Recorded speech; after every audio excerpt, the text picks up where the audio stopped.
I'll keep it for you. Nice. And I mean, this was literally 2 weeks after I started getting back into the band again. Okay. And I thought that's really strange. But anyway, that was a pot of luck.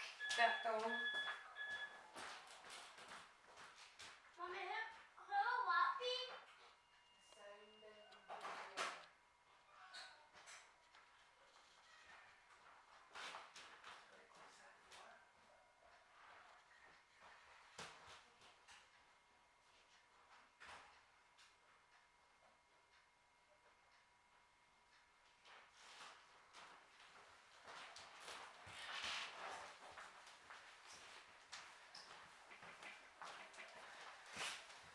That's my daughter and the I'm just trying to get like little videos of all of the things that you have about it, just so we can put it in the interview, you know, from everywhere. yeah. What's in that little red bag is earth from his grave. Really? Yeah. Oh, that's gonna be nice to see. Like conferences or meetings like this forum, for example, but in real. No, nothing like that, no. Just concerts at a tribute band that I go and see twice a year. Yeah. Even set it up like that. Oh yeah, that's nice. What, baby? Do you know where my green rocket raccoon is? Your what? Oh, yeah, yeah.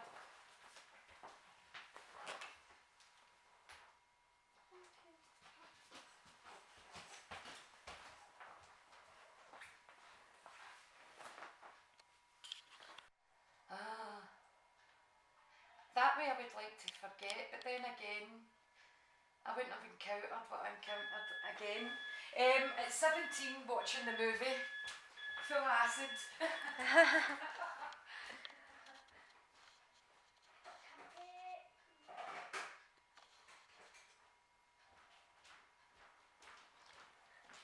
Yeah, that was when I first discovered the Doors, and again it was Jim that stole my heart, and I liked the rebel, the madness, just everything about him. I even seen the sensitive side to him in the movie. A lot of people say it's not there, but it is. It is there. But yeah, that was when I first got into the Doors. Nice. Did you like him as a person? Didn't know him as a person. I was given a person through the movie, and that's what I liked at 17. Yeah. And then 25 years later, people going nuts. But that's where I spent a lot of my time. Camilla, Yes. do you have any batch ball? What size? Double A's? Yeah. Do you have some? So we'll give you some money for it.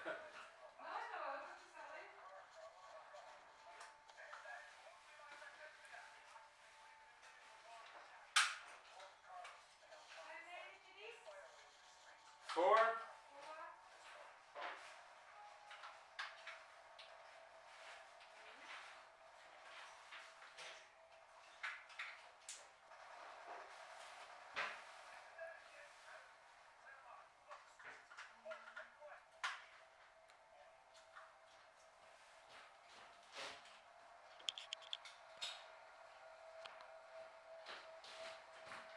Dave, when he died, that was his bust that was on top of his grave. Wow. And then, if I can find the way it ended up, you'll realise why there's a fence round it. That was his grave before. Ah, there we go. And everything's defaced all over the place.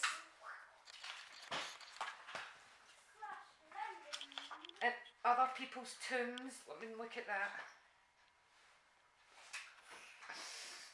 It's such a beautiful cemetery. So I guess he like. So how did Jim Morrison get into your life? To begin, first of all, at the age of 17 I went to see the movie The Doors, and that's how I got into Jim the first time round. Can't really say much more about that because I faded away into a different music scene. I was young and I followed the crowd. Then 3 years ago I got a ticket from a friend to go and see a Doors Alive tribute band in Glasgow, and that's where it all began again. Okay. So do you want to tell me again? I'm going to ask the same question. Tell me again, but you say as if you didn't hear my question. So you say the Doors and Jim Morrison entered into my life, because people are not going to hear me. Understand. Only okay. you. Yeah? Right. Yeah. No. Okay, sorry. So just continue on. Just pretend I'm out. So when I say how did Jim Okay. Morrison get into your life, you say Jim Morrison entered my life. You see what I mean? Because they're not going to hear my name. Okay, no bother. Okay. So how did Jim Morrison get into your life? Jim Morrison entered my life at the age of 17 when I went to see the Doors movie in Glasgow, and that's when I began to get into the music and Jim Morrison. I loved the lively, crazy, erratic character that they portrayed him to be, and that's how Jim came into my life to begin with, but there's more. What part of Jim's art got to you? Oh, to begin with, when Jim came back into my life, when I went to the Doors concert, I came home and I felt such a rush inside, that new feeling that came back since I was a child, 23 years prior. And there was a book under my bed that I had got as a gift from a friend, and I read the book and I was blown away with everything I had read because of the way I had Jim portrayed to me through the movie. I realised the guy knew so much more than music. His words caught my attention, and that's what I'm more attracted to with Jim. I love his words through his music and through his poetry, and a lot of it's really inspiring, and it also helped lead the way in the path that I'm taking for the rest of my life, and that's learning about history. Very interesting. Okay. So tell me more about that. How his music and poetry helped you in your personal life. Jim's music and poetry helped me in the most astonishing way. I was in a bit of a erratic relationship with an alcoholic, and after the concert that I had went to, getting that buzz back inside me, listening to the music all the time, watching concerts and TV, and suddenly my father was living in a town near Belgium, and I realised it wasn't far from Paris. So before I knew it, I was in Paris visiting Jim Morrison at his grave, thanking him for the lead that he'd gave me in rebelling against the relationship that I had, because I was getting told I wasn't allowed to do these things, and I thought, no. Knowing Jim as a rebel, I joined him with it, and that's what helped pave the way for me to do what I do today. And his lyrics inspired me in a way it's really difficult to explain. For me personally, I learned a lot about the world through Jim's music. I learned a lot about the way people feel and react to situations through his words and lyrics and poetry. It made me be more curious to what was behind it all, and I went more deeper and more deeper and more deeper beyond Jim's words to find out where they came from through his eyes. And I ended up in college studying psychology, history and English. And that wasn't because I know Jim had followed those paths to learn about those subjects, but that was just me wanting to improve my life to get a better job. And somebody told me, did you know that Jim took those subjects at college? And I thought, no. So I put my whole everything into these subjects and learning everything about them to understand Jim's work even more. And wow, what a world. What a world. Positively and negatively.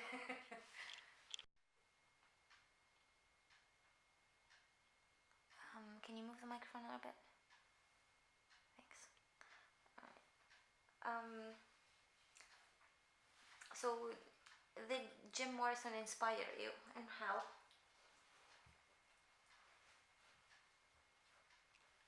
When I learned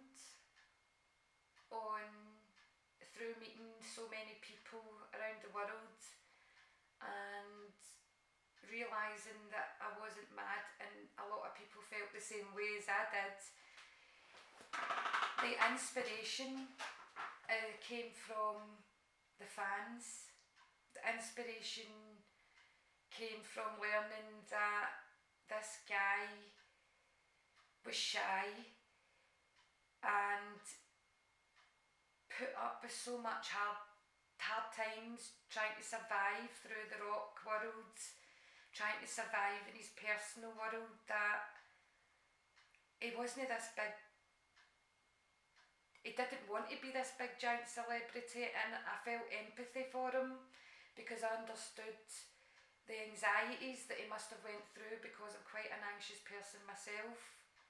Jim's inspiration helped me to be more confident in myself, to go out there and get what I want. When I went to visit Jim in Paris at his grave, I'm not sure how many people maybe felt what I felt, but I sat there alone. My daughter had went away, she was playing hide and seek in the tombs. And I sat there and it was so still, it was so quiet, the crows, that was all I could hear.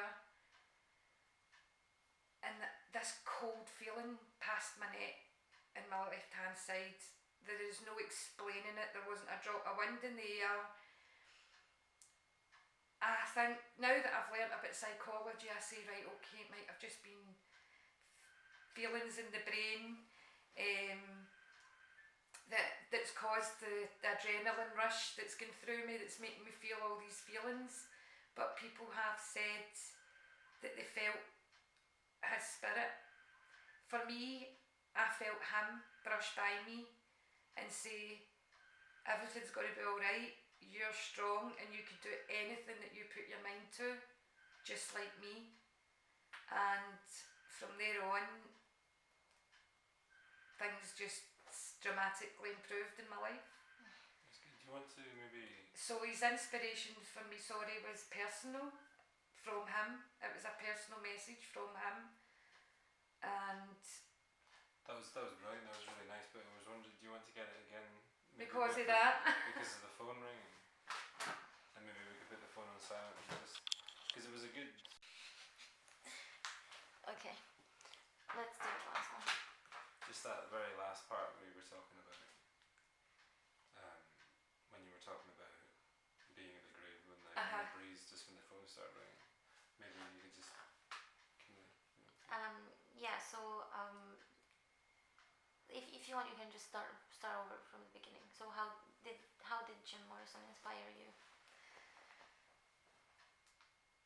Jim Morrison inspired me through being a fan out with Jim himself, the inspiration came from the fans. The inspiration came from wanting to drive to learn about the world more. Once I'd learned about Jim as a person, I learned he was shy and quite self-conscious of everything he did, and I realised that I had the same feelings as him. I didn't feel confident in doing anything. I didn't feel good enough to do anything. And watching what Jim went through in his life and the amount of effort and working through the feelings that he had, no matter how much it was destroying him inside, he still kept going and thrived for what he wanted in life. When I was at the grave in Paris, my daughter was off playing in the tombs hide and seek, and I was left alone, which was a very rare thing in Père Lachaise, very rare. And I was sitting right beside, and I was saying thanks for everything so far. Your words, your music's helped me so much to move on in life and realise that what I feel inside isn't wrong, it's natural. And knowing that you thrived and pushed yourself through all your problems, it's helped me realise that I can do the same. And when I was sitting there thinking all those things, I didn't have any music on, I was nervous, I was shaking, it was so still, it was hot and humid, not a drop of air there. And suddenly I just felt this shiver in my left hand side. It's people might think I'm mad, but I'm sure there's many fans out there felt the same thing. And that one feeling made me realise that it was his energy. I thought it could be psychological because of the adrenaline that goes through our bodies, the excitement of being there, the chance to say thank you for what he's given you. It's an emotional experience, it's a beautiful experience, and it's a very spiritual experience. Yeah. So what is the difference between listening to the Doors and listening to another music band?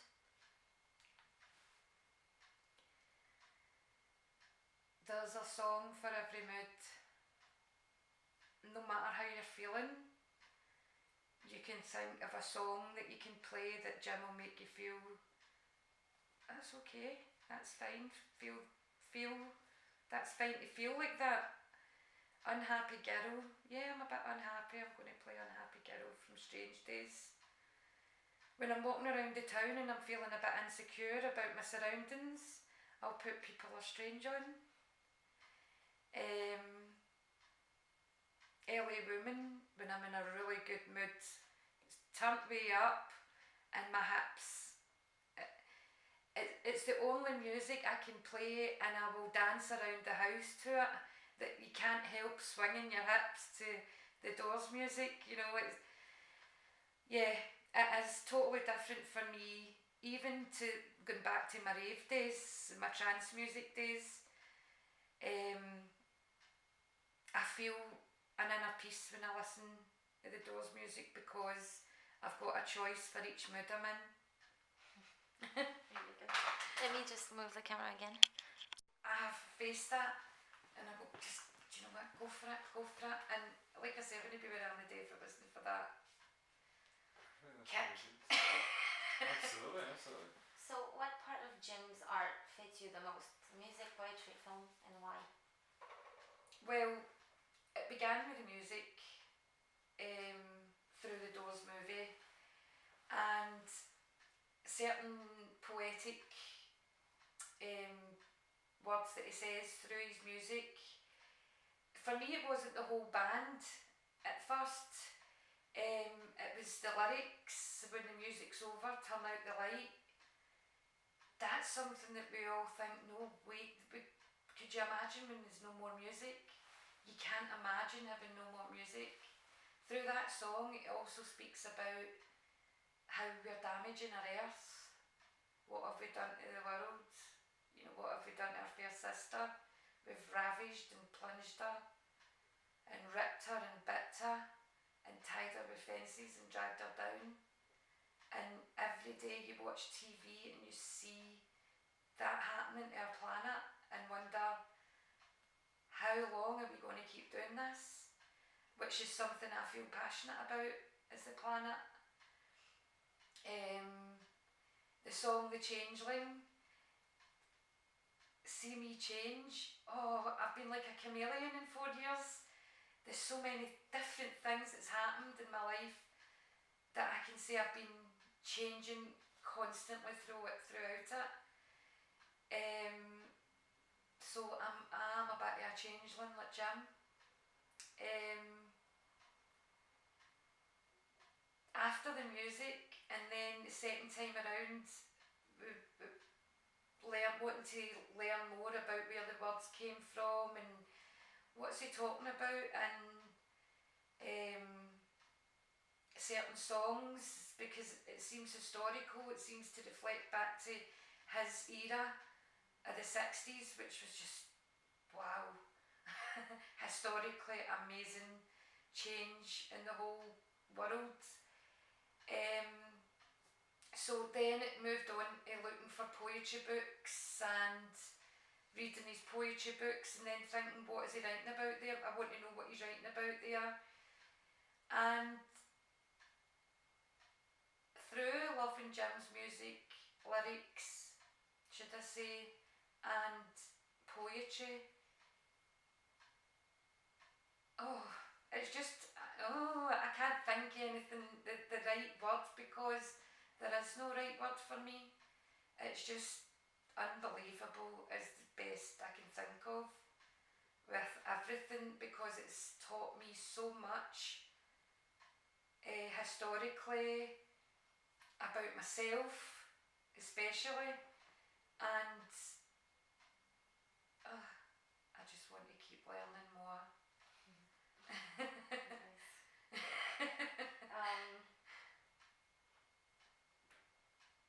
So all of these questions are kind of similar, so don't worry about repeating yourself or anything. I know. This is him trying. I always said I would love to sit and have an acid with Jim Morrison. His conversations would be amazing. I know. Yeah. Are you ready, Camilla? Yes. How did Jim change your life in a good or bad way? Jim changed my life because he helped through his music and his lyrics. Again, I had depression and anxiety. Jim's lyrics helped me to, whenever I had anything to do that made me anxious, I would go forward, I would get it done. He's changed my life because I went into education to educate myself, because if I didn't, I wouldn't understand him. I wouldn't understand the people I've met on Facebook that live all over the world. I wouldn't understand the discussions that people have about American history, about music history, about the change in the world. You know, that historically it's done a lot for me, Jim's music, by learning, because I've lived in Glasgow all my life. I was brought up in a very, very small world. If you left Glasgow, you went to Spain and back again. There was nowhere else anybody went. Nowadays, kids are going off to Australia for a year. They're travelling half the world on gap years from uni. So for me, Jim opened the world up, because when I went to Paris and visited him for the second time, I did say to him, I can't stay along with you today because there's so much more I want to see in Paris. I want to see what attracted you here, Jim. I got thrown out the cemetery in my second visit for climbing the fence, and got lost in Paris on the metro because I'm hopeless at the metro in Paris. I came up at Bastille because I knew it was an area around Jim's apartment. building. Now this is when I say spiritually Jim's there when you need him. No matter what, everybody will say he's there when you need him. And I found this out this day because I'm walking along a street and suddenly I see a building I recognise, which took me into a park. Jim would sit and write his poetry and watch children play. Just enjoyed the surroundings, the happiness, the sunshine, not being pestered by fans and putting up with the pressures that he had back in America. And I thought, oh, his house is near here. Right, okay, I need to go and see the apartment building. And it was across the road. As soon as I got there, I'm ready to leave because I've looked, I've seen, and I've went to walk on because I've had more places to go. And the door opened. And from what I've seen on Facebook and people's experiences in Paris, not a lot of people get in that building. So when that door opened and I walked through this,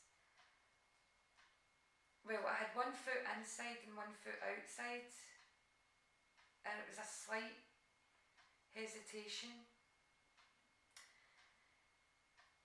Do I want to go in here? This is where he died. That's what was going through my mind. And I want fans to hear this because this is one of the most special moments after the first time I visited Jim.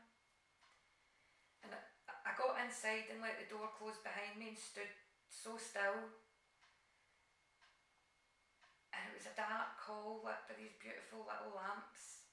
And I could see a garden ahead of me, so I slowly walked through with this eerie feeling going through me.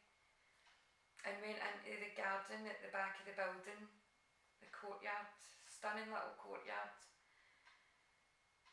And looked up to where his apartment building looked out. And I felt really welcome. It was like I was invited there. As if he's saying, oh no, we're not going to let that little French guard get one over on us. Come on in. You're more than welcome to come into my house. I didn't go into his house, I just sat in the garden. No way you could go up there, and I wouldn't. It's not something that I personally would like to do because of the circumstances. I respect him too much that way. And I sat in that courtyard and it was just lovely.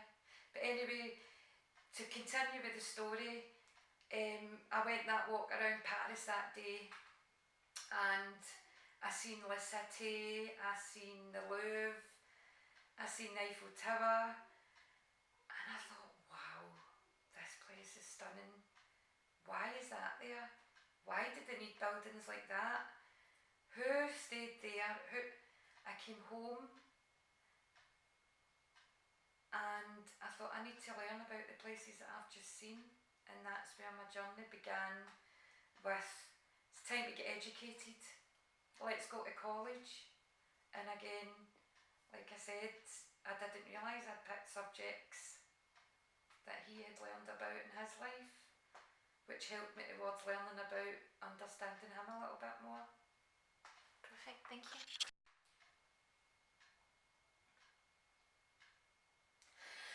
God, he's been great, he's been so quiet in there. I thought he'd have burst through that door at one point. I know, he's been very good.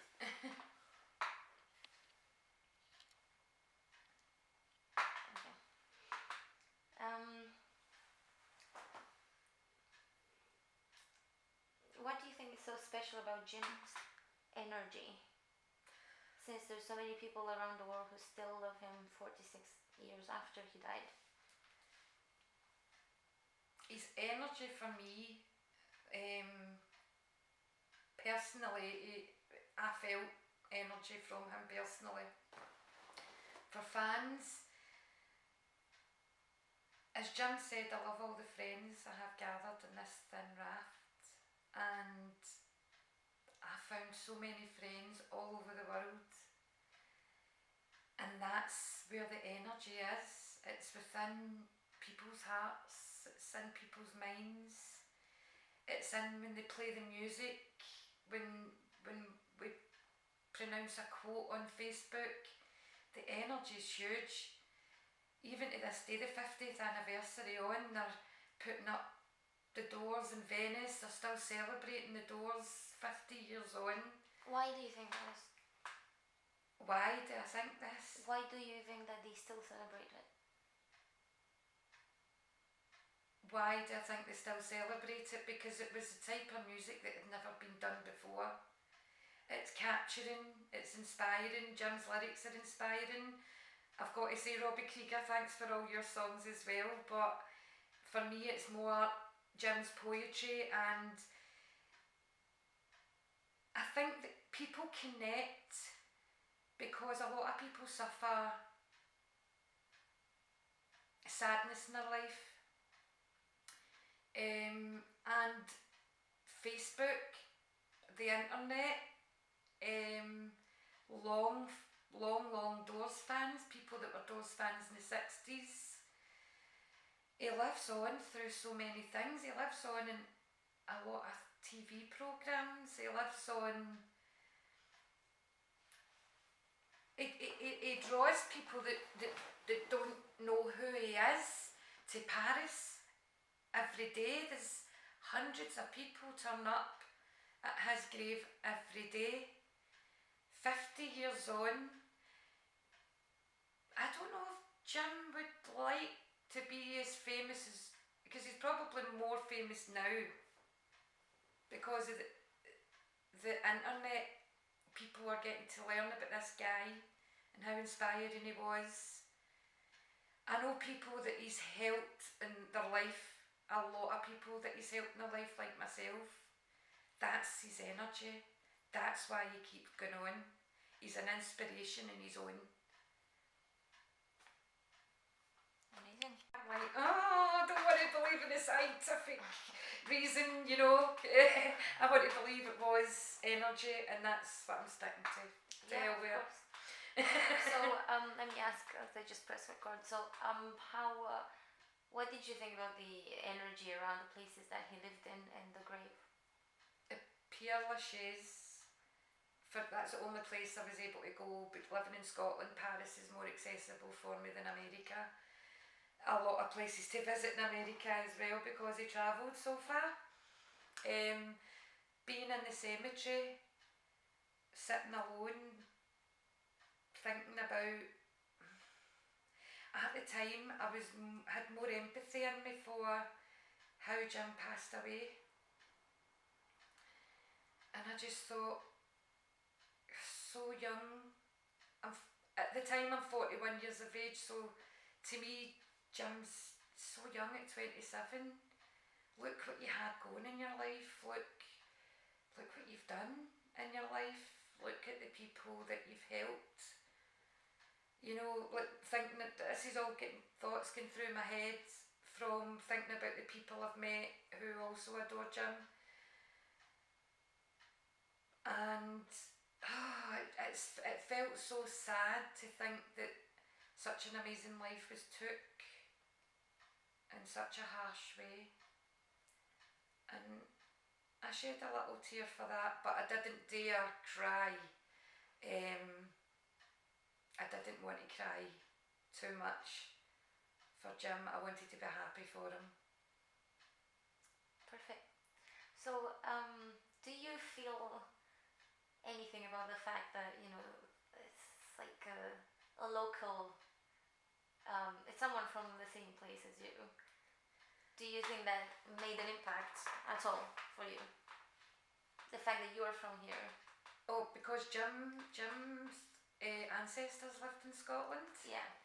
Does that make you feel more connected in a way?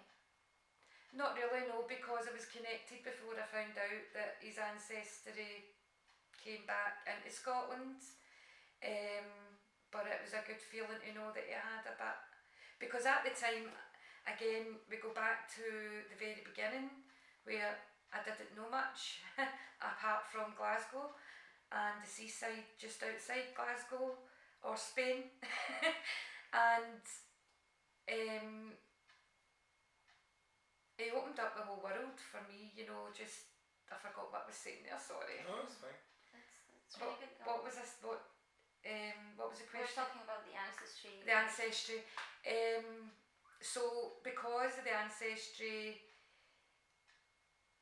that let me learn that America was so full of so many cultures. I mean, I was that uneducated. I didn't know about American colonies. I didn't know about the amount of cultures in America. I was quite kind of, Yeah.